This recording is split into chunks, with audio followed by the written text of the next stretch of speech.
Hey guys, so I'm gonna do a reading for Charlie Kirk, his soul. Now, this area is a protected area. I'm not inviting Charlie Kirk at all. So first, I just want to know, how is Charlie Kirk feeling? If his soul is even capable of feeling, or what's the last feeling, maybe? You know, Two of Cups. Okay, so I'm gonna say that this is him saying he's ready to talk. We're connected. That's what Two of Cups really means. Is like a connection between two. Typically, it can be a loving connection. I think in this case it'll just be some kind of mutually beneficial connection. He wants to get some words out. Once you die, you leave behind all the emotions. At least this is what I believe, because the brain is what contains all the emotions, right? So we got the Two of Cups. He's ready to connect. He feels like this would be beneficial. It will benefit me. Let's do this. Charlie Kirk, what's one message that you want us to take from all of this, from everything that's going on? All right, let's see here.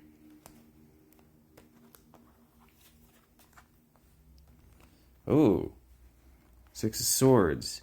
Now, with the Six of Swords, it's a transition card, which would make sense that this is a period of transitioning. But look at this. This is Martin Heidegger. He is a member of the Nazi Party.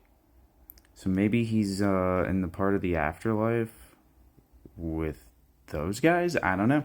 That's a possibility. I'm not saying that's exactly. It could just be that he's transitioning, or he wants us all to transition, maybe into. See, I would.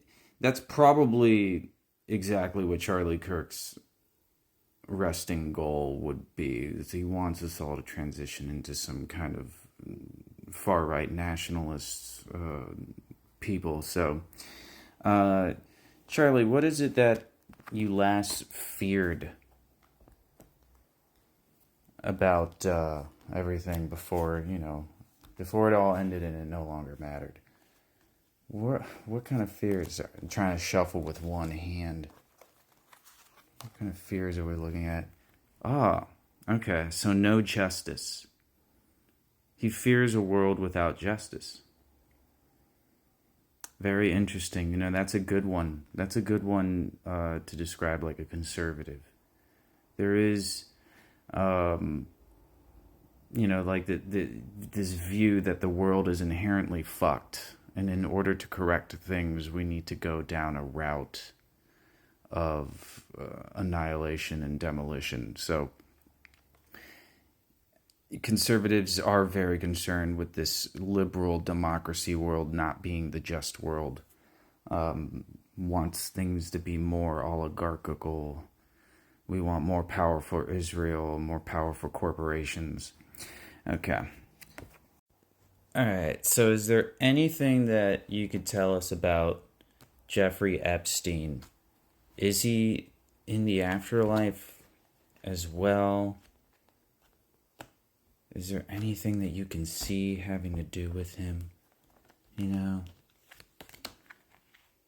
It would be really good to know. Because I kind of think he's alive now, and, I'm kind of worried, so. Okay, so Jeffrey Epstein is the magician. This basically tells me that he's in control of his entire destiny. He's been able to manifest his destiny. This makes sense with my readings on Jeffrey Epstein in the past, including some of the stuff on my YouTube. And also, I've watched this video that totally convinced me that he's probably alive.